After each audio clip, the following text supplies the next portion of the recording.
నమస్తే అండి, నేను రజాక్. ఈ వీడియోలో ఒక మహానుభావుడు గురించి చెప్తాను అనమాట.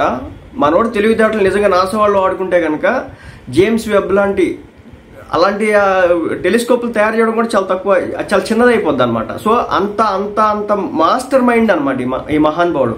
ఒక్కసారి ఇంట్లో 30 ఎలక్ట్రిక్ మీటర్లు ఏర్పాటు చేసుకుని మంచి గేమ్ ఆడాడు అనమాట, దొరికిపోయినాడు. సో దీనికి సంబంధించి చూస్తే కనుక ఒకే ఇంట్లో 30 కరెంట్ మీటర్లు 2 ఏళ్లుగా బిల్లులు కడుతున్నటువంటి పరిస్థితి.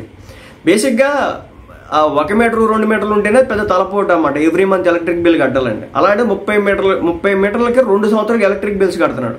సో దీనికి సంబంధించి చూసుకుంటే కనుక ఇప్పటివరకు అక్రమ కలెక్షన్స్ ఇచ్చుకొని కరెంట్ బిల్ ఎగ్గొట్టే వాళ్ళని చూసుంటారు. కానీ ఒక వ్యక్తి అక్రమంగా ఏకంగా 30 విద్యుత్ మీటర్లను తీసుకొని ప్రతి నెల క్రమం తప్పకుండా మినిమం బిల్లులు చెల్లిస్తూ వస్తున్నాడు. 2 ఏళ్లుగా ఈ తతంగం అయితే సాగుతుందన్నమాట. పోలీసులు, విద్యుత్ శాఖ అధికారులు నిన్న రైడ్ చేశారన్నమాట. రైడ్ చేసి ఆ వ్యక్తిని పట్టుకున్నారు.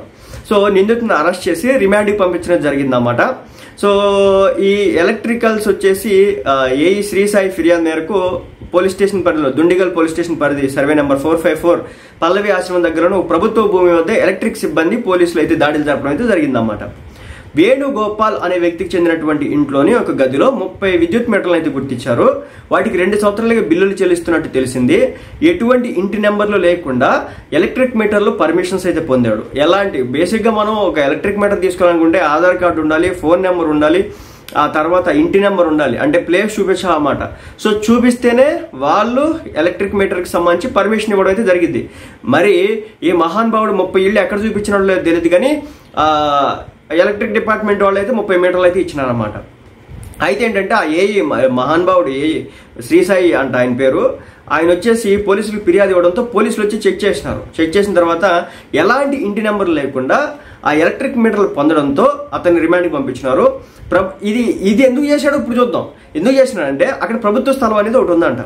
ఆ ప్రభుత్వ స్థలం ఏదైతే ఉందో దాన్ని ఆక్రమించి ఆ ఇంటికి ఆక్రమించేసిన తర్వాత ఆ స్థలాలకు సంబంధించి నేను మీటర్లు తీసుకున్నానని చెప్పేసి చెప్పే ప్రయత్నం అయితే చేసినాడు అనమాట. సో ఆ ప్రభుత్వ స్థలాలను ఆక్రమించి మీటర్ల సాయంతో రెగ్యులరైజ్ చేయించుకునే కుట్రలో భాగంగా ఇలా మీటర్లు తీసుకున్నట్టు అధికారులు అయితే గుర్తించారు. మీటర్ల అనుమతుల విషయంలో స్థానిక ఎలక్ట్రిసిటీ అధికారులు సిబ్బంది చేతివాటం, మరి లేకపోతే 30 మీటర్లు ఎవడేస్తాడు, ఎందుకు ఇస్తాడు? ఎలాంటి చేతివాటం లేకపోతే ఒక ఎలక్ట్రీషియన్ అంటే లైన్ మెన్స్ వీళ్ళందరూ ఉండాలి కదా, చెక్ చేయాలి కదా వచ్చి. సో 30 మీటర్లు వచ్చినాయి అంటే తీసుకున్నాడంటే ఎలా తీసుకుంటాడు? అదే పరిస్థితి, చేతివాటం ఉన్నట్టు తెలిసింది. ఏఈ ఫిర్యాదు మేరకు నిందితుడు వేణుగోపాల్ అయితే పోలీసులు అదుపులో తీసుకొని రిమాండ్కి అయితే పంపించిన పరిస్థితి. సో ఇలాంటి వాళ్ళు ఉండాలన్నమాట. ఇలాంటి వాళ్ళు ఉంటే కనుక ప్రభుత్వ భూములు కాదు, నార్మల్ భూములు కూడా లేపు అవతలేస్తారన్నమాట.